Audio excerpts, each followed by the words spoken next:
Hola, buenas tardes a todos y bienvenido a esta sesión extraordinaria del 27 de mayo del 2026. Como siempre, les tenemos un tema muy interesante. El de hoy es linfoma primario del sistema nervioso central, que si bien son raros o los vemos muy pocos en hospitales grandes como de referencia, donde yo estoy en el Hospital General de México, tenemos varios casos al año y es difícil a veces el diagnóstico y sobre todo el tratamiento que ofrecerlo. Y seguramente en esta sesión de esta tarde, pues aclararán todas esas dudas acerca de esta patología.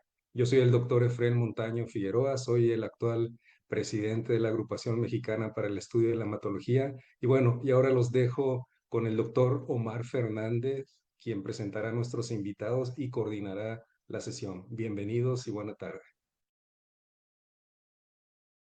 Gracias por la introducción, doctor Montaño. Yo soy el doctor Omar Fernández. Bienvenidos sean todos a la sesión académica extraordinaria de este miércoles 27 de mayo 2026. El tema que vamos a tratar es el linfoma primario del sistema nervioso central, el diagnóstico, el manejo y las decisiones terapéuticas actuales en esta patología tan compleja y difícil. Adicional a esto, les queremos hacer una invitación a la próxima sesión académica que tratará sobre los nuevos horizontes en leucemia linfocítica crónica el próximo miércoles 3 de junio, también a las 7 de la tarde, y una invitación muy calurosa al Congreso de la AME del 2026. Es el Congreso número 67 de nuestra asociación, que será o se llevará a cabo del 23 al 26 de septiembre en la ciudad de Monterrey. Pueden entrar para ver las bases, ya están abiertas tanto para los premios, las sesiones de pósters y el programa académico. Y dando presentación a nuestro primer ponente, tenemos el gusto de contar con la participación del doctor Carlos Chávez Trujillo con el tema del abordaje de diagnóstico del linfoma primario del sistema nervioso central, la sospecha clínica, confirmación histológica y errores a evitar. El doctor Chávez es egresado de la Facultad de Medicina por la Universidad Autónoma de Chihuahua, egresado de hematología por el Hospital Centro Médico Nacional Siglo XXI. Cursó la alta especialidad además en trasplante de células hematopoyéticas en el Centro Médico ABC y en la UNAM. Es hematólogo certificado por el Consejo Mexicano de Hematología y además es miembro de múltiples sociedades internacionales y nacionales como son la Sociedad Americana de Hematología, la Europea de Hemato y la Agrupación Mexicana para el Estudio de la Hematología. Posterior a la participación del doctor, contaremos con una grabación del doctor Andrés Ferreri. Lamentablemente por cuestiones de agenda no pudo conectarse, pero nos envió su grabación con el tema del tratamiento moderno del linfoma primario del sistema nervioso central para ver las decisiones terapéuticas de acuerdo al perfil del paciente. El doctor Ferreri, que ustedes estarán todos familiarizados con sus publicaciones, fungió del 2004 al 2007 como coordinador de la unidad de oncología médica en el Instituto Científico San Rafael en Milán, en Italia. Hasta el 2010 fue el subdirector de esta misma unidad de oncología médica, igual en Milán, Italia. Y a partir del 2008 es el director de la unidad de linfoma en el Departamento de Oncología en el Instituto San Rafael. Y a partir del 2011 ha sido también el subdirector de la División de Medicina Oncohematológica en el departamento de dicho instituto. Algunas cosas de housekeeping. Para fines de la plática del doctor Ferreri, tendrán la oportunidad de tener una interpretación simultánea. Entonces, si desean escuchar la plática en español, deben de presionar el 1. Si desean escucharla en inglés, presionan el número 2. Y recuerden descargar su constancia al término de la sesión. Finalmente, tendrán durante toda la sesión el QR para nuestra encuesta de calidad. Muchas gracias y los dejo entonces con nuestro primer ponente, con el doctor Chávez. Hola, muy buenas noches. Agradezco a la AME la invitación para participar con este tema que, como comentaba el doctor Montaño al inicio, pues es, si bien raro, representa una patología de enorme complejidad y que para muchos de nosotros que a lo mejor no estamos en un centro de concentración, no deja de ser una patología que eventualmente nos hemos topado y nos vamos a topar. Ahora, ciertamente es una patología rara. De hecho, cuando hablamos de ella, pues representa menos del 1% de todos los linfomas. e incluso dentro de la patología del sistema nervioso central, en el contexto de otros tipos de tumores, sigue siendo una patología extremadamente rara, menos del 5% de acuerdo a las series que revisemos. Ahora, para muchos de nosotros, nos formamos bajo la idea de que el linfoma primario del sistema nervioso central era una patología que estaba asociada a la infección por VIH. Y de hecho, pues si observamos la epidemiología, todavía hasta inicio de los años 2000 era una patología relativamente común en nuestro medio que viéramos la asociación entre linfoma y VIH. Sin embargo, con el acceso a las terapias, esto ha ido cambiando. De hecho, hoy en día, lo más común que vamos a ver van a ser pacientes de más de 60 años, quienes son los que van a llegar al hospital, van a presentar los síntomas, el cuadro clínico, y lo que nos vamos a encontrar es que va a ser un paciente inmunocompetente el que va a presentar justamente esta patología. De esta manera, cuando revisamos la estadística, menos del 0.4% menos de 0.4 por cada 100,000 habitantes va a presentar esta patología. Sin embargo, en pacientes de más de 70 años, este 0.4 se incrementa en 10 veces. De esta manera podemos esperar 4 pacientes o 4 personas con este diagnóstico por cada 100,000 habitantes. Un dato importante es que es una patología que, si bien es muy sensible a la quimioterapia, con una buena respuesta al tratamiento, muchos de los pacientes eventualmente van a recaer. Ahora, ¿qué hay en México? Cuando hablamos de México, desafortunadamente, pues lo que tenemos son solamente datos muy limitados. O sea, si lo revisamos, podemos encontrar series de pacientes, de nutrición, de Tamaulipas, en las cuales pues nada más podemos ver que, si bien es una patología que normalmente es de células B, es lo que está reportado, por ejemplo, aquí en México muchas de estas series reportan hasta un 19% de pacientes de estirpe T, y en general pueden ser pacientes mucho más jóvenes. Ahora, normalmente vamos a ver dos grupos o dos perfiles de pacientes con esta patología. Tenemos el prototipo de paciente inmunocomprometido, en el cual la infección por VIH va a ser la asociación más frecuente. De hecho, aquí sí está muy bien definido que tenemos un incremento de riesgo de entre 10 a 20 veces, y que este riesgo va en relación a la cuenta de linfocitos CD4. Esto es, a menor número, mayor riesgo.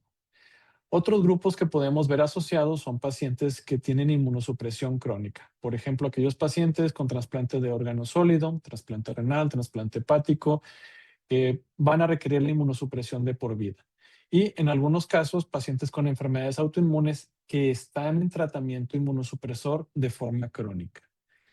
Por el otro lado, en los pacientes que podríamos llamar inmunocompetentes, algo que podemos asociar a la aparición de esta patología y su relación con la edad es justamente el componente de inmunosenescencia. De hecho, generalmente la mayoría de los casos va a ser en pacientes de más de 65 años o en aquellos pacientes que tienen algún tipo de componente autoinmune, como por ejemplo pacientes con lupus, artritis reumatoide, poliarteritis nodosa. No hay un factor como tal externo que podamos definir como agente causal o que influya en la aparición de esta patología. Ahora, ¿de dónde viene? Y la realidad es que aquí tenemos una serie de mecanismos que van a permitir la aparición de esta enfermedad. Normalmente, el linfoma primario del sistema nervioso central, el fenotipo que vamos a observar va a ser de linfocitos B activados. Va a ser un linfoma no centrogerminal. Generalmente, lo que vamos a ver aquí va a ser una serie de mutaciones somáticas que van a permitir la proliferación de esta célula.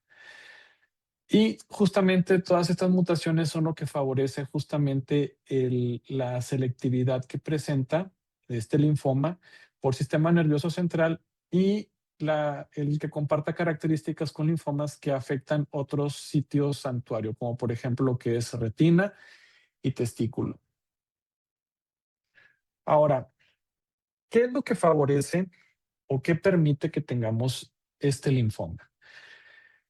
Todos sabemos lo que son los receptores Toll-like y justamente pues la función que tienen, la sensibilidad a la presencia de componentes bacterianos, a citocinas inflamatorias. En situación fisiológica, pues tenemos, perdón,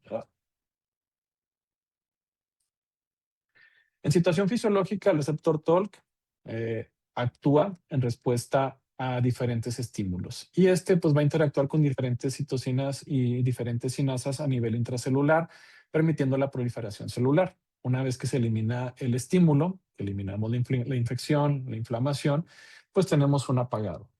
Ahora, una de las situaciones más comunes o más características del linfoma primario del sistema nervioso central es la mutación de MID88. En situación fisiológica tenemos el ensamblado del midosoma, la cual va a activar otras vías de citocinas en conjunto con el receptor TOL, y una vez que tenemos el apagado, pues este complejo se deshace. El problema que tenemos aquí es que cuando tenemos esta mutación, este sistema se queda encendido de manera perpetua. Esto permite la activación de otras citocinas como las IRAK1 e IRAK2, y en situación fisiológica, el midosoma no interactúa con la tirosina de Bruton. Sin embargo, cuando tenemos esta mutación, podemos encontrar incluso que el midosoma puede activar a la tirosina de Bruton, y esto permite que tengamos una proliferación celular de estos linfocitos B atípicos. El otro motor que vamos a ver aquí son mutaciones a nivel de CD79. CD79 forma parte del sistema de activación del receptor de la célula B. Normalmente aquí vamos a tener dos moléculas, que es CD79A y CD79B. Una vez que tenemos la activación del linfocito B por la interacción de la inmunoglobulina de superficie con el antígeno, estas moléculas se activan y luego viene una internalización. El problema que tenemos aquí es que esta molécula, al tener la mutación, esta internalización no se lleva a cabo. Y esto conlleva que la señalización se mantiene activa por mucho más tiempo, lo cual favorece que tengamos un incremento de la proliferación celular. Esta activación crónica de la vía del receptor de la célula B normalmente se va a acoplar justamente a la vía de la tirosinasa de Bruton, favoreciendo la proliferación celular y, por tanto, pues un incremento de la proliferación y de la sobrevida de la célula linfomatosa. Ahora, el linfoma primario del sistema nervioso central, normalmente vamos a ver o que tenemos mutaciones de MID88 o mutaciones de CD79. El problema es que cuando tenemos esta combinación, tenemos las dos mutaciones presentes, vamos a tener un genotipo que se llama MCD, M por MIT y CD por CD79B. Y generalmente este complejo va a tener un comportamiento de mucha mayor agresividad.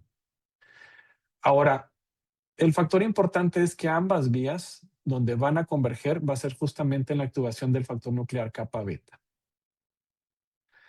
Ahora, ¿cómo sobrevive el linfoma? ¿Cómo escapa este linfoma a los diferentes mecanismos inmunes que en una situación fisiológica normal pues no tendría una oportunidad de sobrevivir? Y aquí vamos a tener diferentes mecanismos. El primero es lo que llamaríamos un camuflaje o una invisibilidad antigénica. Y esto está mediado por la pérdida de la molécula de HLD en lo que es la superficie de la célula del linfoma.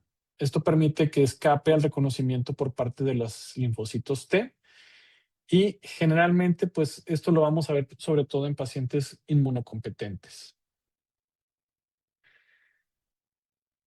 Ahora, otro detalle importante es justamente la arquitectura o la configuración que adopta esta patología.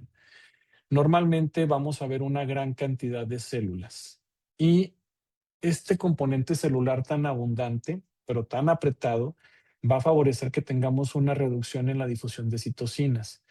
Adicionalmente, el linfoma va a reclutar a macrófagos M2 que van a actuar como células inmunorreguladoras, junto con células T reguladoras, y ambas células van a producir interleucina 10. Este incremento de interleucina 10, uno, reduce la actividad de los linfocitos TCD8, va a reclutar más células T reguladoras, y esto va a permitir que la célula linfomatosa se mantenga con vida y escape a la vigilancia inmune. Ahora, otro detalle importante es que sí, van a llegar linfocitos TCD8, van a intentar destruir a estas células enfermas, Sin embargo, la célula enferma va a expresar una gran cantidad de ligando de PDL1 y esto va a favorecer que tengamos un agotamiento de los linfocitos TCD8. De hecho, algo muy característico es que vemos un incremento en la expresión de TIM3, que es un marcador justamente de agotamiento celular en el caso de los linfocitos CD8. Ahora, esto es en el paciente inmunocompetente. ¿Qué pasa en el paciente inmunosuprimido? Normalmente aquí no vamos a ver todos estos mecanismos que acabamos de mencionar. Generalmente el mecanismo fisiopatológico en el caso del paciente con infección por VIH, por poner en ejemplo al paciente más característico, vamos a ver una infección crónica por virus Epstein-Barr. Y estos linfocitos B, afectados por el virus, logran escapar a la inmunovigilancia justamente por el agotamiento de los linfocitos TCD4. Adicionalmente, va a haber una gran cantidad de expresión de moléculas que van a reclutar linfocitos T reguladores como CD40, CD70 y el ligando 1 de interleucina R2. Adicionalmente, en estos casos, algo que podemos ver es, por ejemplo, la pérdida de STING. Y no me estoy refiriendo al cantante inglés. Digo, bueno, a lo mejor los más jóvenes lo van a identificar. En el caso de STING, es una molécula que normalmente se incrementa su expresión cuando tenemos ADN viral. Y esto hace que los linfocitos T busquen y destruyan a las células que están infectadas. En los pacientes con linfoma primario es muy común que tengamos la pérdida de esta molécula y que ganemos lo que es SIG3, que hay una mayor expresión que va a generar una resistencia a la citotoxicidad mediada por células T. De esta manera, pues tenemos dos perfiles diferentes en lo que se refiere a el linfoma primario del sistema nervioso central, en lo que se refiere a los pacientes inmunocompetentes y a los pacientes inmunosuprimidos. Pero a final de cuentas lo que vamos a ver va a ser una afección muy específica dentro de lo que es el sistema nervioso central. Ahora, de una manera pues un poco más resumida, en los pacientes inmunocompetentes tenemos principalmente MID88, CD79. Ambas vías van a confluir en el factor nuclear kappa beta y esto va a favorecer que tengamos, en el caso de la presentación de ambas mutaciones, un genotipo extremadamente agresivo. De esta manera, pues tenemos dos perfiles de pacientes inmunocomprometidos, pacientes inmunocompetentes. En los inmunocompetentes generalmente son pacientes de más de 70 años, el paciente más característico. El paciente inmunocomprometido generalmente va a ser un paciente con infección crónica por virus de VIH o pacientes sometidos a inmunosupresión crónica, ya sea por trasplante o por terapia para enfermedades autoinmunes.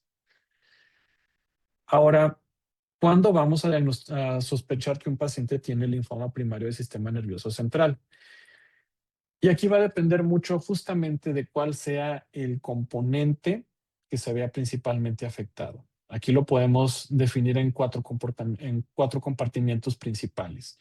El primero, parénquima, espacio vitreoretiniano como segundo, las leptomeninges en tercer lugar y por último, lo menos frecuente, a nivel de médula espinal.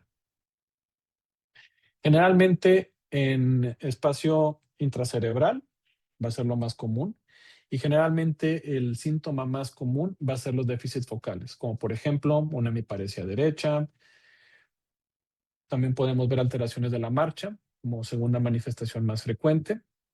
Ahora, algo importante es que muchos de estos tumores se van a localizar justamente en la región frontal. Entonces, no es raro, de hecho es una situación muy común, el que veamos cambios neuropsiquiátricos. Incluso podemos llegar a ver pacientes con frontalizados como primera manifestación. Y otro detalle que podemos llegar a ver es la hipertensión endocraniana. Algo relativamente común es que algunos de estos pacientes pueden referir cefalea de larga duración. Un detalle importante es que estos tumores suelen localizarse en lo que es la sustancia blanca. Es muy poco frecuente que afecten la sustancia gris y por esta razón es muy infrecuente que veamos convulsiones. Normalmente no es un comportamiento habitual, así como tampoco es común que veamos síntomas constitucionales o lo que llamamos síntomas B. La presencia de síntomas B generalmente nos va a sugerir que tenemos otro tipo de linfoma, pues que por situación de progresión presenta también compromiso en sistema nervioso central. Ahora, un detalle importante es que el segundo sitio más comúnmente afectado en estos linfomas es el espacio vitrorretiniano. Y generalmente lo podemos ver como si fuera una uveitis posterior o media. Y generalmente los pacientes lo pueden referir como visión borrosa, presencia de escotomas o las miodesopsias, las famosas mosquitas que pues ven ahí flotando en el campo de visión. Un detalle importante es que algunos de estos pacientes pueden llegar primero con otros médicos, con el oftalmólogo, como una uveitis. Es un paciente que le dan esteroide, mejora, le quitan el esteroide, vuelven a aparecer los síntomas, o que simple y sencillamente no es un paciente que tenga respuesta a este tipo de tratamientos. Ahora, algo importante es que en todo paciente que tiene un linfoma primario del sistema nervioso central, es obligatorio la revisión oftalmológica, porque 40% de ellos van a tener infiltración y no va a ser sintomática. Finalmente, lo que es la afectación letomeningia es poco frecuente, solamente un 10 o un 25% de los pacientes. Algunos pueden presentarse con afección de pares craneales o síntomas de radiculopatía. Y por último, el compartimiento espinal. Este sí es extremadamente raro, menos del 5%.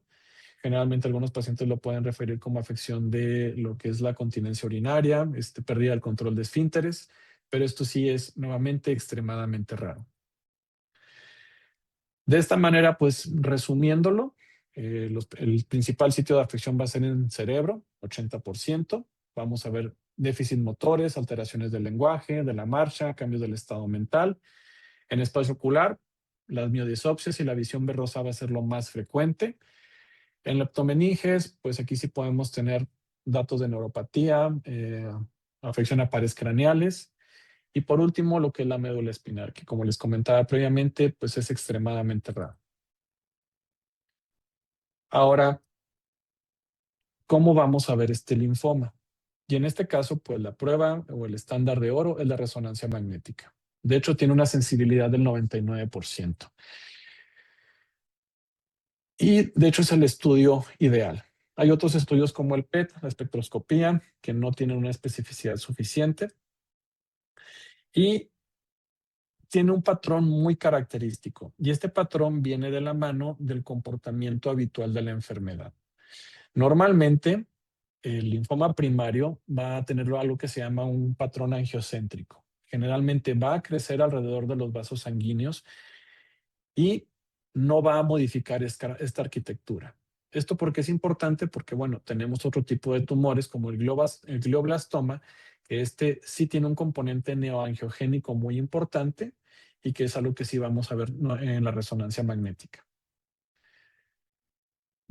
Un dato importante es que el patrón se puede ver como si fuera una cebollita, en el sentido de que crece en capas alrededor de lo que es el vaso sanguíneo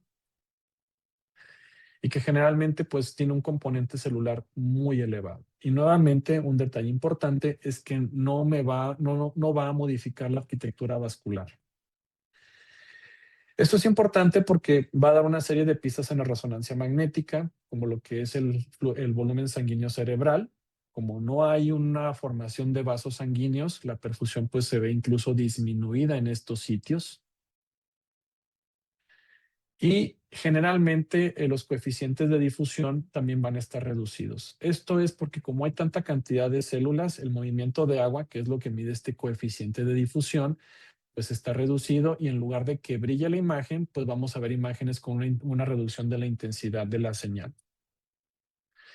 De esta manera, en la resonancia, pues podemos ver características que permiten que el radiólogo pues identifique de manera mucho más precisa que se trata muy probablemente de un linfoma y no de otro tipo de tumoración. Y esto nuevamente pues va justamente del comportamiento biológico que tiene el linfoma primario del sistema nervioso central, que es un patrón angiocéntrico como principal característica. Ahora, el cuadro clínico va a depender mucho justamente de la ubicación. Y como les comentaba previamente, la mayoría de los casos se van a presentar en sustancia blanca y adicionalmente en lo que es cuerpo calloso y ganglios basales, pero sobre todo en lo que es la sustancia blanca periventricular. Y dentro de la sustancia blanca periventricular, el sitio donde lo vamos a ver principalmente va a ser en el lóbulo frontal. Lo que les comentaba que va a influir justamente en lo que son los cambios neuropsiquiátricos. Un detalle es que, como tiene este comportamiento periventricular, en muchas ocasiones podemos ver también un componente de hipertensión endocraniana, justamente porque puede haber colapso de los ventrículos por el efecto de masa. Ya en casos menos frecuentes, pues lo vamos a ver justamente con infiltración en el espacio vitroretiniano. Otro detalle es que sí podemos ver diferencias entre lo que son los pacientes inmunocompetentes y los pacientes inmunosuprimidos. Normalmente en los inmunocompetentes la captación es homogénea, suele ser una lesión única y habitualmente no solemos ver necrosis dentro de la lesión, cosa que sí vemos muy comúnmente en lo que es el paciente que tiene el componente de inmunosupresión y que habitualmente puede tener múltiples lesiones. De esta manera, pues tenemos una firma característica en el sentido de que son lesiones que tienen una alta captación con el gadolinio, tienen poca difusión y un detalle importante es que estas lesiones suelen presentar muy poco edema para el tamaño de lesión que presentan. Normalmente podemos ver una lesión extremadamente grande con un componente de edema a su alrededor, pero que no suele ser el que habitualmente podemos ver en otro tipo de tumores. Y lo que les comentaba, que justamente pues es poco el edema que podemos ver asociado a este tipo de tumoraciones. Y esto va justamente de que se tratan de células extremadamente apretadas, que en general hay muy poco movimiento de agua por el espacio extracelular tan apretado que se ve por la gran cantidad de células. Y esto permite que tengamos hiperintensidad en las secuencias de difusión, pero que el coeficiente de difusión se vea reducido. De esta manera, pues, bueno, aquí es algo que generalmente lo van a ver más los radiólogos. Hay diferentes patrones que le permiten al radiólogo, pues, identificar cuándo probablemente se trata más de un linfoma primario y no de un glioblastoma o de una enfermedad metastásica de otro tipo, o procesos infecciosos como toxoplasmosis en pacientes con VIH. Otro detalle importante es que en la misma resonancia, cuando se realiza la espectroscopía, también hay marcadores que nos permiten identificar justamente de qué se trata. Por ejemplo, es muy común que veamos incrementos en lo que es los niveles de colina, mientras que el N-acetilcisteína está reducida y vemos incremento en los niveles de lactato, justamente por la destrucción celular, el incremento de la proliferación celular tumoral y el metabolismo anaerobio que viene asociado a estas células. En resumen, vamos a ver lesiones en nivel periventricular y cuerpo calloso. Van a tener un realce homogéneo, excepto en los pacientes inmunosuprimidos, que aquí podemos ver un anillo. Vamos a ver poco edema pasogénico y generalmente el patrón de difusión está reducido por el incremento de la celularidad, así como marcadores de incremento del metabolismo y de destrucción de tejidos neuronal sano. Un detalle importante es que cuando tengamos la sospecha hay que detener el uso de esteroides hasta que tengamos una confirmación histológica. ¿Y esto por qué? Porque es un tumor que es extremadamente sensible al esteroide. Y esto puede producir algo que se llama fenómeno del tumor fantasma. No es raro que el paciente llegue, tenga una lesión, tenga datos de edema cerebral o el neurocirujano o el neurólogo se asusten, le den esteroide, toman la biopsia y no, pues parece que era un infarto cerebral. Y resulta que lo que ocurrió fue justamente que el tumor se destruyó por el uso del esteroide. En estos casos, a veces lo único que nos queda es esperar a que vuelva a crecer el tumor una vez que se haya suspendido el uso del esteroide. De esta manera, pues si tenemos una sospecha de linfoma primario, pues aquí tenemos que definir, uno, si es una lesión quirúrgica que esté accesible, y aquí lo ideal es que se tome una biopsia estereotáctica. ¿Por qué? Porque pues vamos a tener tejido que nos va a permitir analizar y definir si es o no un linfoma primario. Ya en el caso de que por alguna situación sea muy complicado, sea una lesión que no sea accesible, pues tenemos otras opciones como lo que es el examen de fondo de ojo. Se puede considerar una biopsia de líquido vítreo en caso de pacientes que tengan componente vitreoretinal, o considerar también la punción lumbar. Normalmente lo que vamos a ver en la biopsia son la agrupación perivascular, lo que llamamos el patrón angiocéntrico, con los infiltrados masivos de células linfoides y que no tenemos una neovascularización. Generalmente vamos a ver células con una relación núcleo-citoplasma elevado, núcleos prominentes y citoplasma variable. Generalmente los marcadores que vamos a ver presentes son CD19, CD20, CD22, CD79, así como BCL6, MUM1 y IRF4 y CD10. Generalmente son tumores que tienen un índice de proliferación elevado, con un Ki-67 entre el 70 y el 90%, y generalmente podemos ver macrófagos y microglia reactiva alrededor de la lesión. Siempre es importante recordar que hay que hacer el examen de fondo de ojo. Aquí lo ideal es que lo haga un oftalmólogo que tenga experiencia, y en algunos casos podemos considerar lo que es la punción lumbar. Todo paciente que tengamos sospecha de linfoma, hay que hacer el examen de fondo de ojo. En ocasiones se pueden ver lo que son las miodisopsias, pues se pueden ver las células del linfoma flotando en el líquido vítreo. Y en aquellos pacientes que no se puede considerar una biopsia estereotáctica, se puede considerar la vitrectomía como procedimiento diagnóstico. Ahora, hoy en día pues ya podemos considerar también lo que es la citometría de flujo, pero esta generalmente va a ser en el líquido cefalorraquídeo. Generalmente pues se requiere que sea una citometría de flujo de más de 8 colores, justamente para que nos permita identificar de forma adecuada la presencia de células neoplásicas. Sin embargo, es importante considerar que la presencia de clonalidad no siempre es confirmatoria de este tipo de patología. Hay algunas pruebas adicionales que podemos considerar, como la mutación de MID88, también lo que es el genoma de virus Epstein-Barr en aquellos pacientes inmunosuprimidos.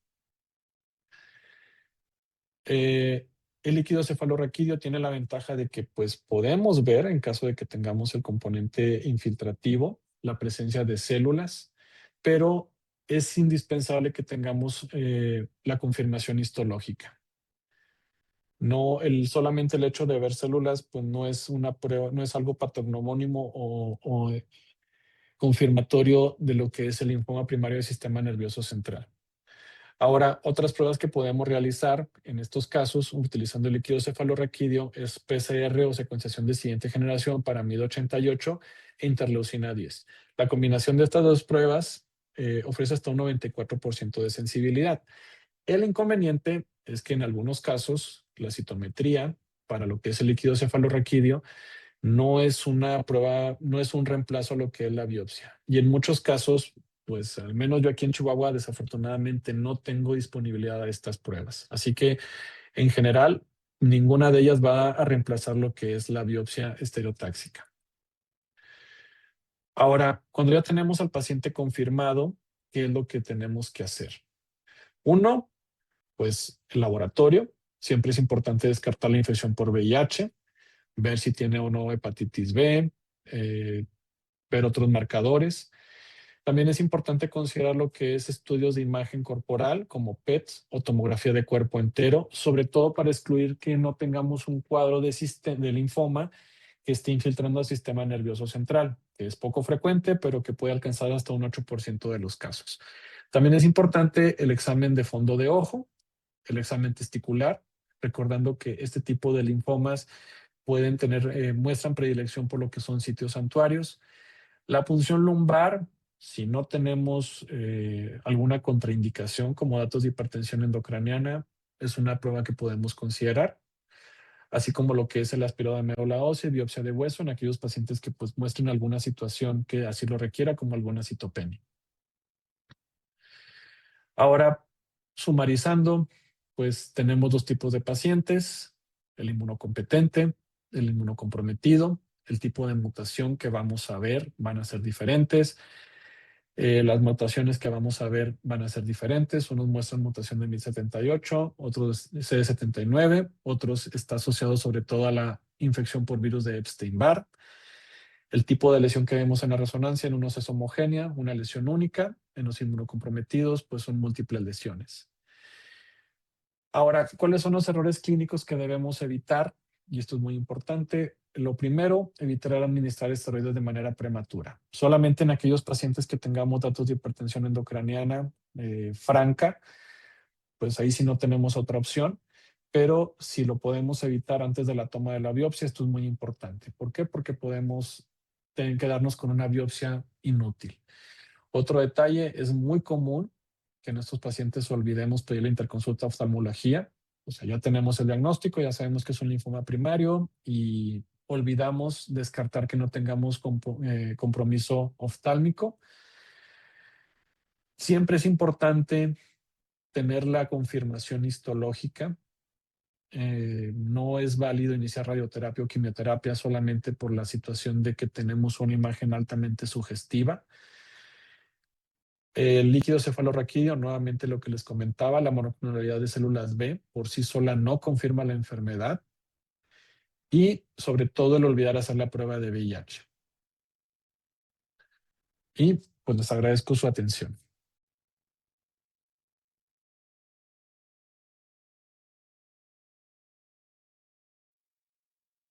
Buenas tardes a todos. Mi presentación del día de hoy trata sobre las guías diagnósticas y terapéuticas para el linfoma primario del sistema nervioso central en pacientes inmunocompetentes.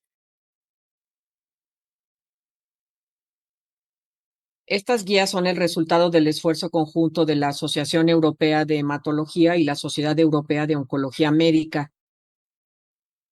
Con respecto a los diferentes conceptos y padecimientos que discutiremos el día de hoy,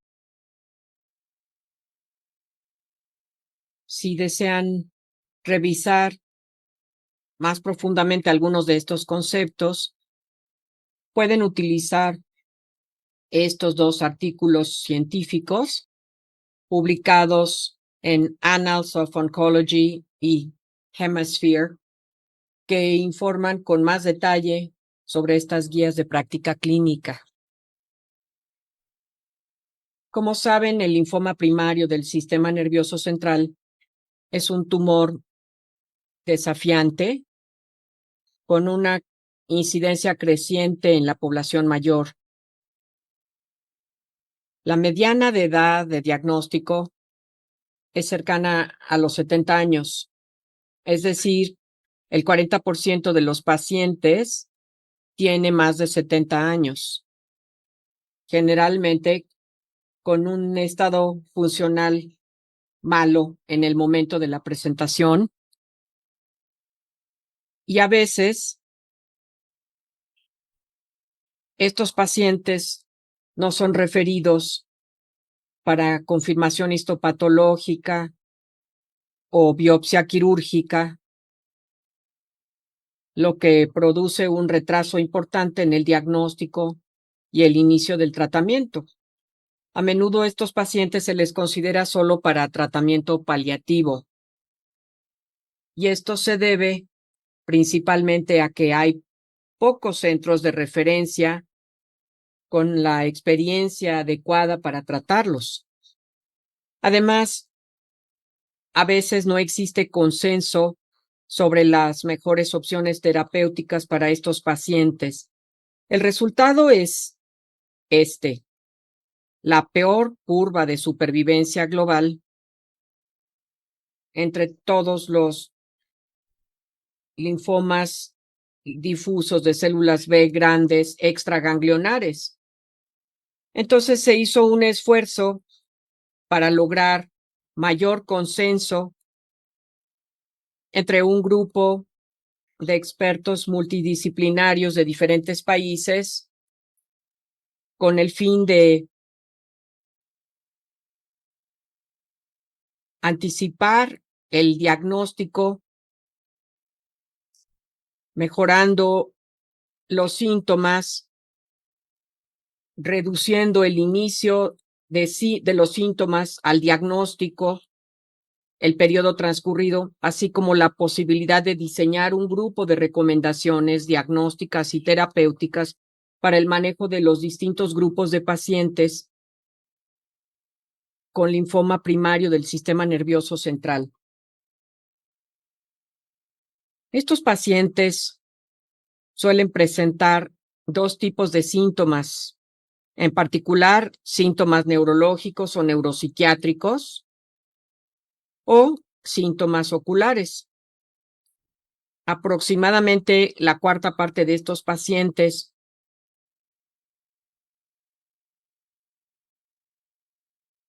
presenta síntomas oculares en un inicio. Después el paciente puede ser derivado a la primer consulta, normalmente al neurólogo o neurocirujano u oftalmólogo para su evaluación inicial. Las pruebas diagnósticas más utilizadas son la resonancia magnética cerebral y el PET-FDG. La primera es para confirmar la presencia de lesiones del sistema nervioso central, que también pueden usarse como blanco para biopsias diagnósticas. La otra es principalmente para excluir la presencia de enfermedades sistémicas concomitantes. Y según el resultado de estas dos pruebas, en el caso de una resonancia magnética positiva con un PET negativo, negativo en el sentido de ausencia de enfermedad sistémica, la sospecha será del linfoma primario del sistema nervioso central. En el caso de una resonancia magnética negativa y un PET negativo en pacientes con síntomas oculares, en este caso la sospecha es del linfoma vitrorretiniano primario. Y finalmente, en caso de un PET positivo a nivel sistémico, independientemente de los resultados de la resonancia, este paciente debe considerarse afectado por un linfoma secundario del sistema nervioso central. Este grupo de pacientes está fuera del enfoque principal de estas guías. Por lo tanto, centraremos nuestra discusión en los linfomas primarios del sistema nervioso central y los linfomas primarios vitrorretinianos. En el caso de la sospecha del linfoma primario del sistema nervioso central, la biopsia estereotáctica es la estrategia más adecuada para lograr un diagnóstico histopatológico. Si es factible y el diagnóstico histopatológico es de linfoma difuso de células B grandes, el paciente deberá de ser valorado mediante una evaluación de estadificación. Y en caso de que la enfermedad se limite al sistema nervioso central, este paciente deberá ser tratado como con linfoma primario del sistema nervioso central. En caso de que la biopsia estereotáctica esté contraindicada en pacientes con síntomas neurológicos, podemos realizar un análisis del líquido cefalorraquídeo buscando la presencia de células tumorales positivas y o biomarcadores. En este caso, estos pacientes podrían tratarse como afectados por un linfoma primario del sistema nervioso central. En el caso de pacientes en donde la biopsia estereotáctica esté contraindicada o que no sea un blanco en el cerebro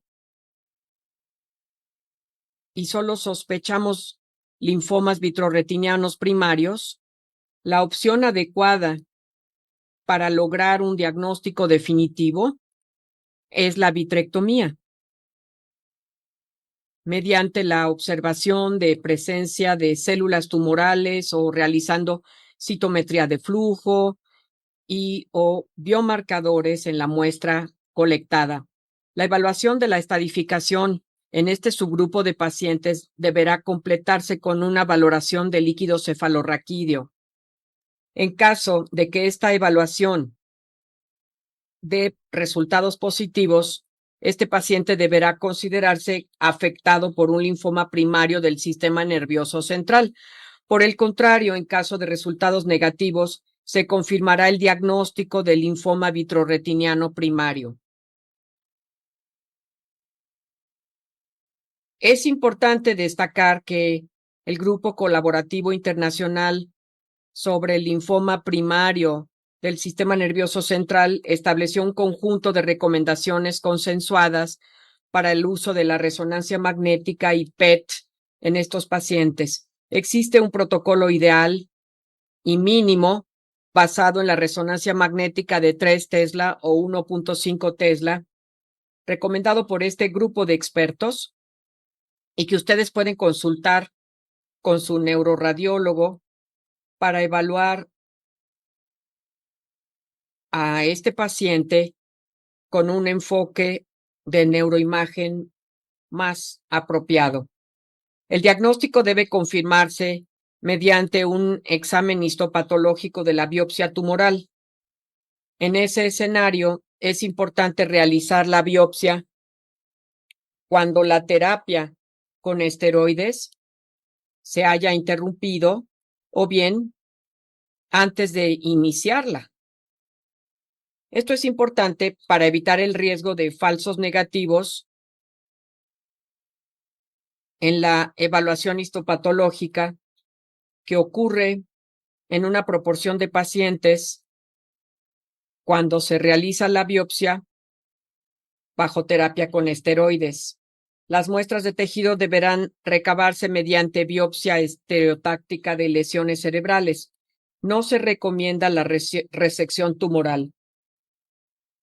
Esto se debe principalmente a que algunos estudios retrospectivos sugirieron una supervivencia significativamente mejor en pacientes manejados por resección tumoral que en aquellos evaluados solo por biopsia estereotáctica. Pero esto es una comparación sesgada en la que los pacientes con tumores resecados son mayoritariamente de estos tipos, con lesiones periféricas pequeñas individuales. Por el contrario, los pacientes que se someten a biopsia suelen verse afectados por tumores multifocales grandes o tumores localizados en áreas que no pueden ser resecadas. Obviamente, este subgrupo de pacientes podría tener un pronóstico peor que el anterior, pero no se debe a la resección del tumor, sino solo a la característica de la enfermedad en el momento de la manifestación. Por lo tanto, la resección tumoral no está indicada en la gran mayoría de los pacientes con sospecha de linfoma primario del sistema nervioso central. Sin embargo, algunos pacientes selectos con presión intracraneal en rápido aumento pueden beneficiarse de una citorreducción rápida para lograr un diagnóstico rápido, pero también para mejorar el estado funcional y luego ofrecer una quimioinmunoterapia oportuna y adecuada para este paciente. El diagnóstico se realiza mediante la inmunohistoquímica morfológica, siguiendo la misma tinción indicada para los linfomas difusos de células B grandes.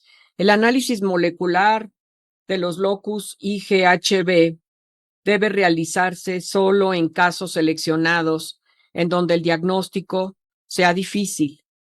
Es importante destacar que el uso de biomarcadores validados en muestras de líquido cefalorraquídeo, en particular la mutación MYD88 y un alto nivel de interleucina 10, puede respaldar el diagnóstico de linfomas primarios del sistema nervioso central en pacientes que no son candidatos a biopsia cerebral. Además, estos biomarcadores pueden evaluarse en tumores vítreos y acuosos como indicadores de linfomas oculares. Esto se basa en un gran estudio prospectivo en el que el estado mutacional de MYD88 y la expresión del nivel de interleucina 10 en muestras de líquido cefalorraquídeo se asociaron con una sensibilidad del 94% y una especificidad de 98%. Entonces, el uso de estos biomarcadores se recomienda ampliamente, sobre todo en pacientes con contraindicaciones para biopsia quirúrgica, como parámetros diagnósticos en estos pacientes. Una vez establecido el diagnóstico, el siguiente paso es la evaluación para la estadificación.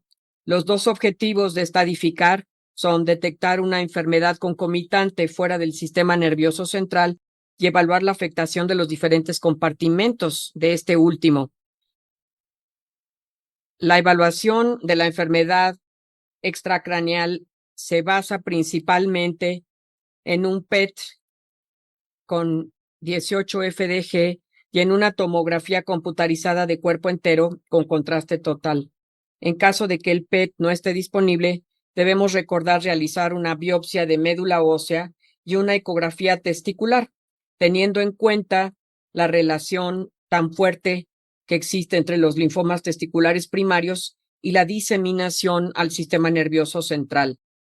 Los exámenes para evaluar la implicación de diferentes compartimentos del sistema nervioso central, diferentes de la resonancia magnética cerebral total, se basan en el examen oftalmológico, particularmente con resonancia magnética cerebral, lámpara de ranura y tomografía de coherencia óptica, así como fluoroangiografía, seguida o no por vitrectomía dependiendo del nivel de sospecha. El paciente con diagnóstico de histopatología en la biopsia cerebral de linfoma difuso de células B no deberá confirmarse con la afectación intraocular por vitrectomía. La valoración oftalmológica basta, pero en algunos casos preferimos confirmar la sospecha con el uso de biomarcadores. Y los otros exámenes son aquellos que se llevan a cabo a nivel cerebroespinal. En lo que respecta al tratamiento de los linfomas primarios del sistema nervioso central, estas guías establecen que la edad no deberá usarse como parámetro exclusivo para distinguir a los pacientes jóvenes de los pacientes mayores para toma de decisiones terapéuticas. Sugerimos firmemente considerar más criterios como, por ejemplo, el estado funcional, comorbilidad, fragilidad y el riesgo de neurotoxicidad. Existen algunos pacientes con algunos trastornos metabólicos, por ejemplo, vasculopatías, infarto del miocardio previo, otros eventos cardiovasculares o pacientes con diabetes que deberán considerarse como con un alto riesgo de neurotoxicidad, en particular con el uso de quimioterapia de alta dosis e irradiación cerebral completa. De acuerdo a estos parámetros, podemos distinguir dos grupos principales de pacientes: los pacientes aptos físicamente, que eran candidatos a quimioterapia, o los pacientes no aptos, que no son candidatos idóneos para quimioterapia. La primera propuesta para el primer grupo es su ingreso en un estudio clínico prospectivo, mientras que los pacientes no aptos deberán de ser manejados con radioterapia cerebral completa primaria, que se asocia con la duración de respuesta de entre 12 y 14 meses, o el uso de monodrogas que ya hayan sido probados en estudios prospectivos, como la temozolomida, ibrutinib, lenalidomida y otros agentes alquilantes orales. Cuando el estudio prospectivo no se tenga disponible, tenemos que distinguir dos subgrupos dentro de los pacientes aptos: aquellos que están aptos para un trasplante de células madre autólogos y los pacientes no aptos para el trasplante. En el primer grupo, proponemos una quimioinmunoterapia de inducción basada en la combinación de metotrexate de alta dosis, es decir, más de 3 gramos por metro cuadrado, un agente alquilante, más menos rituximab, más menos citarabina de altas dosis. Existen diferentes combinaciones. Matrix es el que tiene mayor respaldo de evidencia clínica porque fue el ganador en un estudio aleatorizado grande. En todo caso, en estas guías sugerimos usar una de las diferentes combinaciones probadas previamente en estudios multicéntricos grandes, en particular en los estudios aleatorizados, con el fin de ofrecer a nuestros pacientes una combinación mejor investigada. Y les dije que Matrix es el estudio más apoyado por evidencia de alto nivel. De hecho, el uso de metotrexate, citarabina, teotepa y rituximab se asoció con una mejora significativa tanto en la sobrevida libre de progresión como en la sobrevida global en el primer estudio en el que se tuvo una acumulación de pacientes completa. Después, estas son las recomendaciones para la terapia de inducción. Incluir metotrexate administrado a 3 gramos por metro cuadrado en una infusión corta con la finalidad de aumentar la penetración al sistema nervioso central de este fármaco. Combinar metotrexate con otros fármacos capaces de cruzar la barrera hematoencefálica, en particular usando las combinaciones ya publicadas y probadas. El beneficio de añadir rituximab queda poco clara. El equilibrio entre la tolerabilidad y la eficacia deberá de evaluarse con los pacientes y sus médicos tratantes. De manera contraria, el uso de quimioterapia intratecal e intravenosa no se recomienda, salvo para pacientes con enfermedad persistente a niveles que no pueden recibir metotrexate a 3 gramos por metro cuadrado. Después de la inducción y dependiendo de la respuesta, el paciente con una remisión, ya sea parcial o completa o con enfermedad estable, es candidato y se le puede ofrecer la consolidación. Los dos tratamientos de consolidación más usados son radioterapia cerebral completa o trasplante de células madre autólogo. Los resultados del estudio UD32 para un seguimiento de 88 meses en promedio no mostró diferencia en cuanto a la progresión, es decir, a la supervivencia libre de progresión o a la supervivencia global entre la radioterapia o el grupo de trasplante autólogo de células madres. Esto se confirmó de acuerdo con la respuesta a la inducción. Y como pueden ver en el grupo de respondedores completos, el grupo de respondedores parciales no tuvo gran diferencia entre radioterapia o el trasplante autólogo. Si se fijan en los resultados logrados con los pacientes tratados con Matrix que recibieron consolidación, tuvieron una supervivencia global de 7 años al 70%, lo cual es sobresaliente como resultado, con una diferencia entre la radioterapia pulmonar o el trasplante autólogo. No hubo diferencia en cuanto a tumores secundarios o muerte debido al linfoma o muerte en pacientes libres de recaídas. La única diferencia entre estos dos brazos fue una mayor incidencia de declinación neurocognitiva en pacientes tratados con radioterapia. Y esto estuvo en línea con el estudio PRECISE. En este estudio, los pacientes fueron aleatorizados inicialmente y recibieron RMBPB más citarabina de alta dosis, seguido por una radiación adecuada o por trasplante autólogo acondicionado con ciclofosfamida, teotepa y busulfán. También en este caso hubo una tendencia a una mejor sobrevida libre de progresión en el grupo trasplantado, con un riesgo significativamente mayor de una declinación neurológica en los pacientes irradiados. Entonces, la mejor opción de consolidación es el trasplante de células madre autólogo para pacientes físicamente aptos.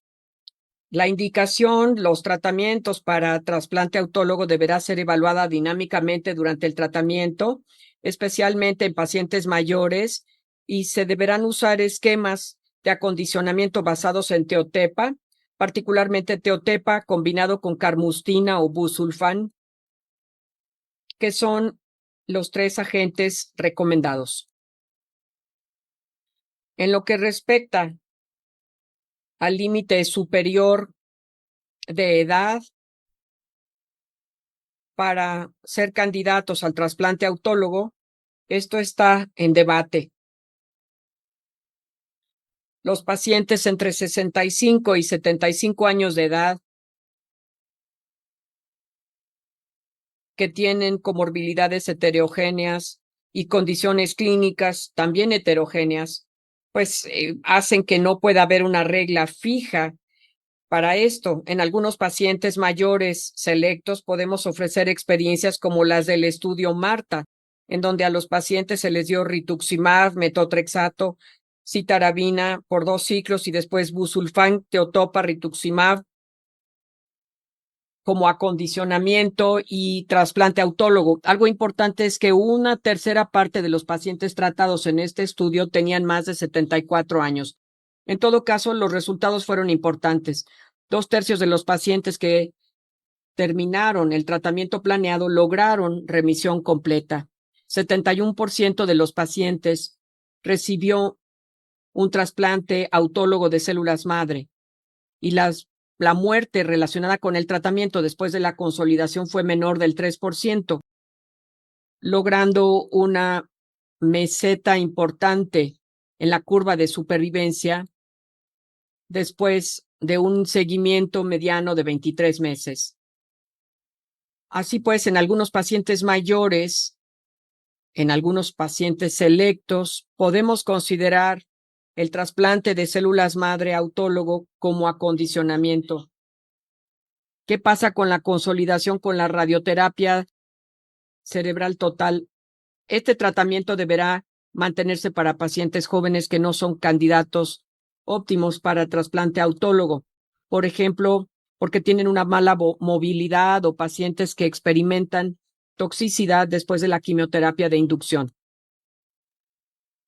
La radioterapia de consolidación deberá evitarse o posponerse en pacientes de la tercera edad, considerando el alto riesgo de neurotoxicidad.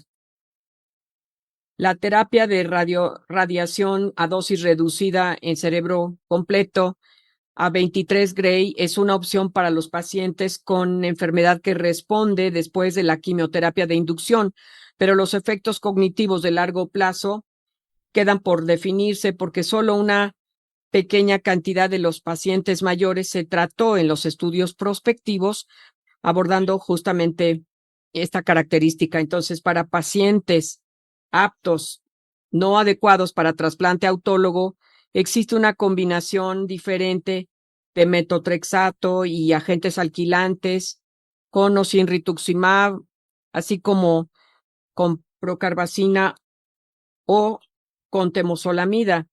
Y también en este caso, de acuerdo a la respuesta, los pacientes van a lograr una remisión completa y pueden tratarse con vigilancia expectante o con radioterapia cerebral completa de baja dosis o con mantenimiento oral con agentes alquilantes como procarbazina o temozolomida o lenalidomida.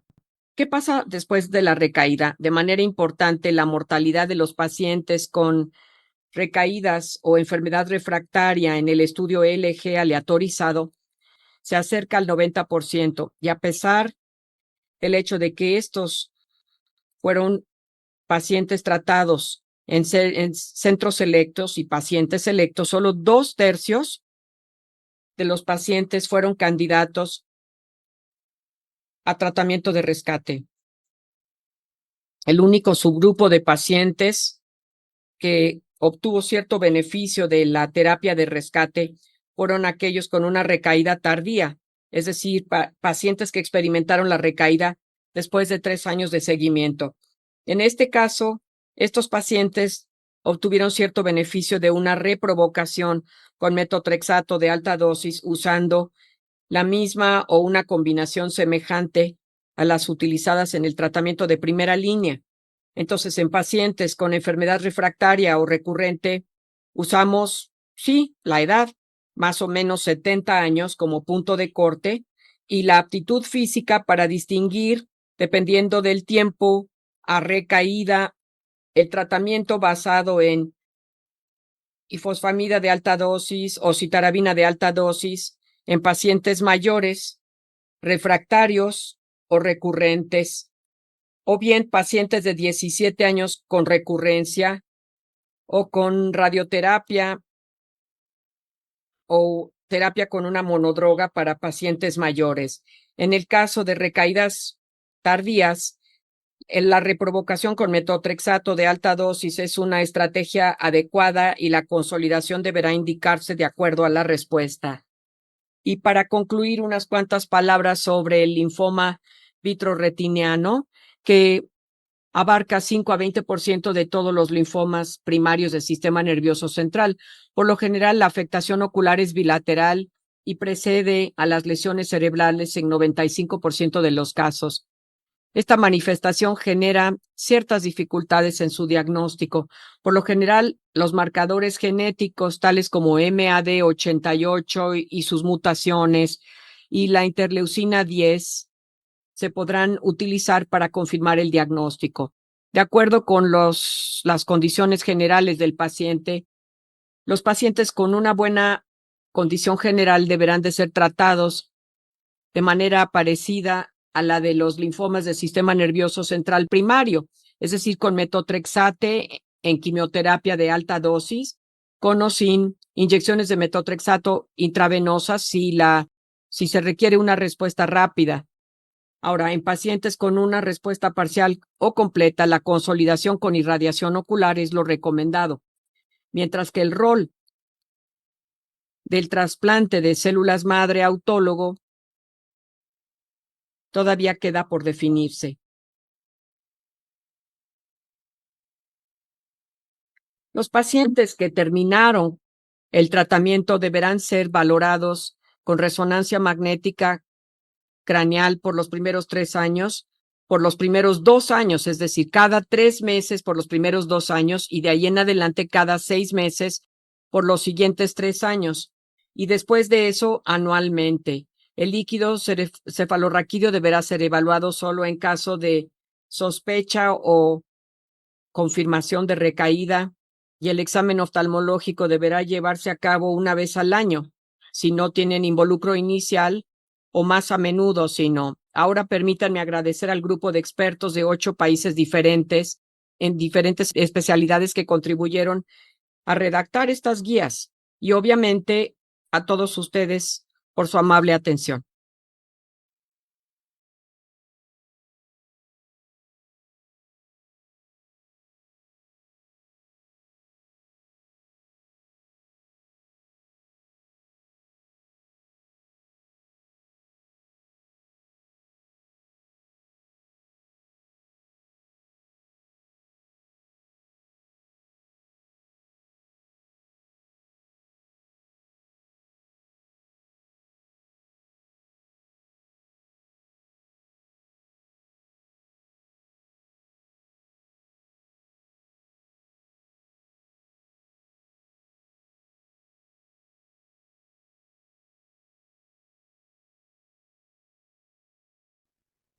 Muy bien, pues excelentes ponencias ambas. Tenemos varias preguntas ya por la audiencia, entonces podemos iniciar con la sesión de preguntas y respuestas, me parece. Una de las primeras preguntas que tenemos, doctor Chávez, es, ¿en México se cuenta con resonancia magnética y con SPECT para el diagnóstico de el linfoma primario del sistema nervioso central? Sí, va a depender también justamente de la disponibilidad del equipo. No es un equipo adicional o especial, en muchas ocasiones es nada más una situación extra de software. En este caso, los equipos más modernos sí pueden hacer la espectrometría. No es un equipo adicional o especial. Solamente pues es justamente que se cuente con el software y que el radiólogo pues tenga el entrenamiento para hacer la interpretación. Ok, muy bien. Em, Otra pregunta que tenemos es, en el caso del linfoma primario del sistema nervioso central, ¿dónde se recomienda tomar la biopsia? ¿Perilesional o intralesional? Bueno, aquí ya sería una cuestión más de preguntarle al neurocirujano o al médico radiólogo que haga la biopsia. O sea, en teoría, pues tendría que ser justamente la biopsia estereotáctica, pues es guiada por la tomografía o por el estudio de resonancia según la modalidad que considere el médico que la realice. Generalmente pues es de la misma lesión porque es lo que va a permitir ver justamente el componente angiocéntrico, que es lo característico del el patrón característico de esta enfermedad. Sí. La otra cosa también es, una vez yo tuve un paciente que teníamos como esta misma duda y una de las cosas que nos comentaba tanto el neuropatólogo como el neurocirujano es que uno de los problemas de tomar la biopsia perilesional es que a veces terminas biopsiando más zonas de inflamación, gliosis, etcétera. Ujú. Entonces, al final lo que buscamos es justamente la zona más densa de células del linfoma. Entonces, totalmente de acuerdo que intralesional en la medida de las limitaciones del sitio anatómico, ¿no? Otra pregunta que tenemos también es el caso de la biopsia líquida. ¿Cuál es el marcador que se utiliza? Bueno, la biopsia líquida, uno de los marcadores principales es justamente la combinación de MID88 con interleucina 10. O sea, aquí en estos casos, cuando combinamos estos factores, es justamente alrededor de más del 95% de sensibilidad para lo que es un linfoma difuso. La cuestión nuevamente es justamente contar con la disponibilidad. Se supone que como es una prueba de PCR, incluso en 80 minutos, entre que tú tomas la muestra, la procesas, puedes ya tener un diagnóstico, pero nuevamente va a depender justamente de la disponibilidad. No en todos lados la tenemos, digo, al menos aquí en Chihuahua no es una situación que tengamos disponible a la mano. O sea, normalmente pues tomamos muestras y las tenemos que enviar a Estados Unidos y esperar eh, que no haya ningún problema de viabilidad o que la chuchita la bolsearon o algo por el estilo. Pero en general eh, se supone que es una prueba relativamente rápida, pero nuevamente va a depender de la disponibilidad que tengamos a estas pruebas. Sí, es el acceso muchas veces termina siendo un problema. Acá, por ejemplo, nosotros enviamos de líquido cefalorraquídeo y las enviamos a la clínica Mayo justamente porque no contamos con la técnica para hacerla, pero a mi conocimiento se hace justamente con ddPCR. Tenemos otra pregunta que dice, ¿cuáles son las características radiológicas que nos podrían llevar a confundir una lesión de un linfoma primario del sistema nervioso central con otras lesiones tipo lesiones infecciosas o gliomas? Bueno, digamos que aquí ya depende más justamente del expertise del médico radiólogo. O sea, yo en lo personal, o sea, pues si me ponen una resonancia, pues voy a decir, pues mira, se pinta bonito, brilla mucho. eh, o sea, hablar de coeficiente de difusión, del patrón del agua, etcétera. Digo, son cosas que normalmente quien define eso es justamente el médico radiólogo. Muchas veces va a depender más justamente del expertise del radiólogo que tengan en su centro. O sea, al menos aquí afortunadamente en lo que es en el centro oncológico y en el Hospital Ángeles tenemos muy buenos radiólogos intervencionistas. Entonces sí es como mucho más sencillo cuando tu radiólogo te dice, pues mira, por las características, por el patrón, que son lesiones múltiples, es una lesión única, por el componente de difusión, etcétera. Pues es o sea, digamos que muchas veces tenemos la situación de que a veces, sobre todo los que estamos en provincia, acabamos siendo como la especie del hombre orquesta, en el sentido de que terminamos haciendo cosas que luego realmente, si lo analizamos, no tendríamos por qué hacerlo. Y va justamente de la mano porque a veces, pues, el radiólogo que tenemos, pues, no tiene la experiencia o no sabe o ni siquiera tiene el aparato y ahí tenemos que andar haciendo adivinanzas. Pero en general, lo que les comentaba previamente va a depender mucho del patrón que tengan la resonancia, que es capta mucho con lo que es el gadolinio, que normalmente el coeficiente de difusión es muy reducido. La perfusión normalmente en estas lesiones también está reducida y sobre todo lo más común que son pacientes inmunocompetentes, pues va a ser una lesión única. Ya cuando vemos lesiones múltiples, pues aquí sí buscar en pacientes inmunocomprometidos o procesos infecciosos. Muy bien. Tenemos otra pregunta que dice, ¿considera usted realizar biopsia de médula ósea a todos los pacientes? No, no. Normalmente aquí la biopsia de médula ósea pues sería solamente como en aquellos casos en los que tenemos la sospecha de que pudiera ser, por ejemplo, otro tipo de patología. O sea, por ejemplo, un linfoma de Burkitt. O sea, el Burkitt también tiene un componente proliferativo muy elevado. O sea, de hecho, si recordamos el Ki-67 en este tipo de patologías es pues del 100%. Y aquí sí podemos ver un componente tipo leucémico. O sea, aquí sí podemos en un linfoma de Burkitt pues ver el componente infiltrativo en sistema nervioso central. De hecho, aquí sí también es de las situaciones en las que sí o sí es recomendable hacer la punción lumbar. Y pues aquí a lo mejor sí tenemos como una situación para diferenciar entre un Burkitt o un linfoma primario, pero recordando que el linfoma primario normalmente solo vamos a ver actividad en sistema nervioso central. O sea, la realidad es que va a ser muy poco frecuente que tengamos pacientes en los cuales tener que hacer una biopsia de médula ósea. Justo, al menos eh, en mi mente los criterios es finalmente si uno cuenta con PET-CT y no tenemos Ujú. marcaje en, es solamente si contamos con citopenias no explicadas o sospechamos alguna otra patología, ¿no? Ahora, en el caso de, porque al final hay un cierto porcentaje de hospitales que no tienen acceso a PET-CT, en ese caso, ¿consideraría usted hacerle biopsia de médula a los pacientes o no?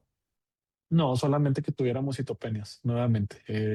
O por ejemplo, que tuviera alguna situación que me sugiriera que pudiera ser de ese 2 a 8% de linfomas eh, periféricos que tienen un componente infiltrativo en sistema nervioso central, pero sería como un caso muy, muy específico en el cual pues si tuviera una citopenia que me sugiriera que a lo mejor lo voy a pescar también en médula ósea.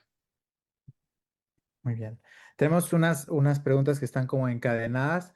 La primera es, en un caso donde tenemos una sospecha de un linfoma que solamente detectamos en líquido cefalorraquídeo, es decir, un linfoma más leptomeningio y no parenquimatoso, primero necesitamos realizar una biopsia de las meninges y segundo, estaría indicado tratar a ese paciente con punciones lumbares para quimioterapia intratecal o esto no sería necesario? Bueno, Pregunta complicada. digamos que, o sea, una situación que recordábamos. Uno, por ejemplo, la presencia de clonalidad en el líquido cefalorraquídeo no es por sí solo una situación confirmatoria del linfoma primario. Dos, la infiltración leptomeningia, pues es alrededor de un 25% de los pacientes, pero normalmente aquí probablemente veríamos justamente el componente tumoral. Entonces, sí sería mucho más sencillo en un momento dado, pues si contamos con un buen servicio de neurocirugía, pues una biopsia estereotáctica o en su defecto, pues por la parte de radiología, pero digo, en este caso normalmente es neurocirugía en quien se tiene que hacer cargo. Ahora, los linfomas primarios del sistema nervioso central, pues sí o sí requieren quimioterapia sistémica. Te digo, creo que es algo que hemos revisado. O sea, no es una situación que podamos mejorar solamente con quimio intratecal. A lo mejor, pues, si ya lo estoy dando el piquete, voy a tomar muestra y pues tengo datos sugestivos de, pues igual un poco de esteroide, pues no le hace daño, salvo el hecho de que, pues, si es un linfoma primario, pues me va a dejar sin que biopsiar después, justamente por la aplicación del esteroide. Entonces, eh, yo creo que las funciones lumbares pues solamente las dejamos para la leucemia como tal. O sea, normalmente el linfoma primario pues lo que tenemos que hacer es darle la quimioterapia sistémica. Justo, totalmente de acuerdo. Digo, además tenemos estos datos donde potencialmente se incrementa la toxicidad si utilizamos al mismo tiempo metotrexate sistémico intratecal, ¿no? Entonces, sí. Tenemos otra pregunta que dice, ¿qué tipo de muestra se utiliza para valorar la mutación de MID88 y la interleucina 10? Bueno, donde está bien documentado la utilidad como tal es justamente en el líquido cefalorraquídeo. En aquellos pacientes que no tenemos, o sea, por ejemplo, que son con afección ocular primaria, se puede también hacer en lo que es en vitro. Es donde podemos hacer el estudio. Nuevamente tenemos el inconveniente de que no es un estudio que esté disponible en todos los hospitales. O sea, a final de cuentas lo tenemos que mandar a un laboratorio de referencia. O sea, aquí en el caso particular, pues lo enviamos a Estados Unidos.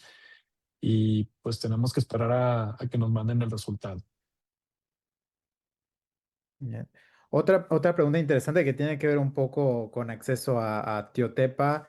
Em, Hay varias preguntas que comentan, en el caso de no contar con Tiotepa para la quimioterapia Matrix, que es nuestro estándar, ¿existe algún tipo de sustitutivo que se haya investigado u opciones? Ah, pues es que pasa un poquito como con la carmustina. O sea, el problema con la Tiotepa es, uno, la disponibilidad y dos, el costo. O sea, por ejemplo, estamos hablando de que un ciclo de Matrix, el costo aquí en México anda alrededor de los 150,000 a 300,000 pesos. O sea, porque pues estamos hablando que son ampolletas de 15 miligramos, si la memoria no me falla. Costo promedio 7,500. Y la situación es que nuevamente a veces hay, a veces no. No es un medicamento que por lo mismo que sea como de uso muy generalizado, que siempre haya. Entonces, el inconveniente es la disponibilidad. O sea, otros fármacos que pueden ser de utilidad, por ejemplo, la temosolamida, que también tiene una buena, que cruza barrera hematoencefálica. No tiene la misma potencia, ese sí es más barato. Por ejemplo, hay genérico, incluso cuesta alrededor de 3,000 a 8,000 pesos la caja, versus el original que anda alrededor de los 20,000 pesos. Pero nuevamente no es un sustituto como tal, o sea, pues nos puede ayudar y pues a final de cuentas, digo, la piedra angular pues va a seguir siendo el metotrexate, que ese sí tiene la ventaja de que ese es un medicamento relativamente disponible, al igual que la citarabina. O sea, muchas veces, siendo honestos, digo, al menos en la parte pública, la experiencia que un servidor tiene, pues termina siendo metotrexate y citarabina en dosis altas, o sea, una fase B de Perceval, por poner un ejemplo, ajustada a las dosis en los 3 gramos por metro cuadrado, pues, sus rescates con ácido folínico. Y la realidad es que la Tiotepa, pues sí tiene el inconveniente que no es tan sencillo de conseguir. O sea, hay otros fármacos alquilantes, pero a final de cuentas, muchas veces va a depender del costo y el acceso que tengamos. Entonces, pues si no hay Tiotepa, pues temozolomida, pero nuevamente no es como que lo ideal. Ujú. Tenemos otra pregunta que está muy interesante y es, ¿cuál es el papel de los inhibidores de tirosina sinasa de Bruton y cuál es el papel también de los anticuerpos biespecíficos en el contexto del linfoma primario del sistema nervioso central? Bueno, aquí es una situación muy interesante porque si recordamos, o sea, por ejemplo, tanto MID88, la mutación de MID88 como lo que es de CD79, eventualmente uno de los componentes que van a activar va a ser la tirosina sinasa de Bruton. Ahora, sí está descrito que ibrutinib es un fármaco que atraviesa barrera hematoencefálica, entonces sí es una opción terapéutica que podemos considerar en el tratamiento de estos pacientes. Ahora, nuevamente, es algo que está establecido, no hay protocolos todavía o ensayos clínicos que nos avalen de manera fidedigna su uso, pero es una opción clínica que podemos considerar justamente por este componente de activación de BTK y el hecho de que sí atraviesa barrera hematoencefálica. Entonces sí lo podemos considerar como una opción terapéutica válida. Sí, de memoria hay como algunos también que están empezando a estudiarse en fase uno, fase 2, como el telubrutinib, que tiene un poco Ujú. más de penetración y aparte hay algunas combinaciones de ibrutinib y este estudio también francés en requerido refractario, pero de acuerdo que en primera línea no es todavía estándar. Esperemos que pronto tengamos estudios fase 3 que nos permitan su uso más temprano, ¿no? Y en cuanto a los anticuerpos biespecíficos, ¿en qué tipo de pacientes consideraría su uso? Bueno, aquí la cuestión es ver justamente la situación desde que haya el cruce de barrera hematoencefálica. El problema que tenemos justamente en mucho de estos del contexto del linfoma primario del sistema nervioso central es que pues, estas células muestran el tropismo justamente al sistema nervioso central, mediado por la interacción de CLX4 y CLX13, corríjame si me equivoco. Y el problema que tenemos es que es justamente esta barrera hematoencefálica lo que en muchas ocasiones va a limitar justamente las opciones terapéuticas. O sea, al menos de lo que he revisado, no hay así como que alguna situación o que nos permita considerar el uso de estos fármacos en el tratamiento de este linfoma. Sí, justo me parece que al final en pacientes que tengan como recaídas tempranas, sobre todo en los primeros 12 a 24 meses, si bien no tenemos como una definición estándar de qué es una recaída temprana en este contexto, la preferencia mundial es un poco si el paciente es elegible ofrecerle terapia CAR-T. El problema en México Ujú. definitivamente va a ser el acceso, ¿no?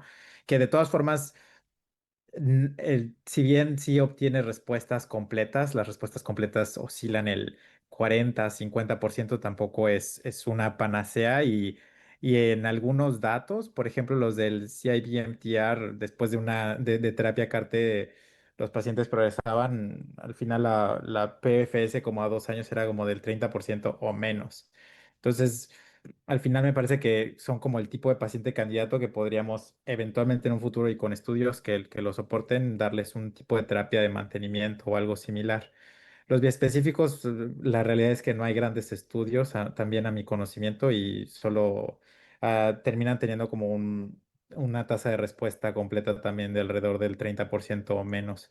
Hay un poco de estudios con glofitama, pero también de acuerdo en que no podríamos considerarlo todavía como un estándar de segunda línea. Tenemos otras preguntas, creo que sí tenemos tiempo para una pregunta más quizá. Esta pregunta está muy interesante, ¿en qué tipo de paciente consideraría hacer un segundo autotrasplante en el contexto de requerida refractariedad? Pregunta complicada. Ok. Digo, bueno, para empezar, pues tenemos que ver que es un paciente que de inicio sea candidato a un primer trasplante. Ahora, el problema es cuáles son las opciones que tenemos para el acondicionamiento. O sea, normalmente lo que buscamos en un trasplante, pues es dar una quimioterapia a la cual sabemos que el tumor es sensible como tal. Entonces, nuevamente, las opciones que tenemos, por ejemplo, normalmente los esquemas de acondicionamiento, sobre todo van a llevar tiotepa. Tiotepa, busulfán, son como por ejemplo los esquemas que más o menos se utilizan en este tipo de y carmustina. El problema es que si ya tuvimos una recaída, ya usamos estas drogas, o sea, realmente un segundo autólogo, pues si ya tuvimos progresión, va a ser muy complicado que tengamos como que otro esquema de acondicionamiento que podamos considerar para un segundo trasplante autólogo en este caso. El problema aquí no es tanto de hacerlo o no hacerlo, sino con qué hacerlo. Sí, totalmente de acuerdo. Creo que el único escenario donde yo consideraría eso es cuando por algún motivo no teníamos acceso a Tiotepa en el primer autotrasplante y entonces buscar el acceso en el segundo autotrasplante y también en recaídas más tardías, porque si tenemos una enfermedad agresiva, muy probablemente la utilidad sea, no sé si está de acuerdo conmigo, pero me va a parecer muy limitada. Sí, no, la verdad es que, digo, desafortunadamente es como un volado. O sea, yo digo que estos pacientes son como en el Coliseo Romano, o viven o mueren, en el sentido de que o van a responder bien y va a ser una respuesta prolongada y el paciente no va a recaer, o va a ser un paciente que habitualmente va a tener una progresión relativamente temprana y hagamos lo que hagamos, va a ser un paciente que pues va a progresar y desafortunadamente va a terminar falleciendo por consecuencia de la enfermedad. Totalmente de acuerdo. Pues creo que nuestro tiempo lamentablemente está llegando a su fin. Le agradecemos mucho al doctor Chávez y al doctor Ferrer y su participación en esta sesión. Recuerden conectarse a la próxima sesión. Nos vemos como el próximo miércoles, mismo horario, mismo canal. Y muchas gracias a todos por su participación. Muchas gracias, doctor Chávez. Hasta luego, muchas gracias.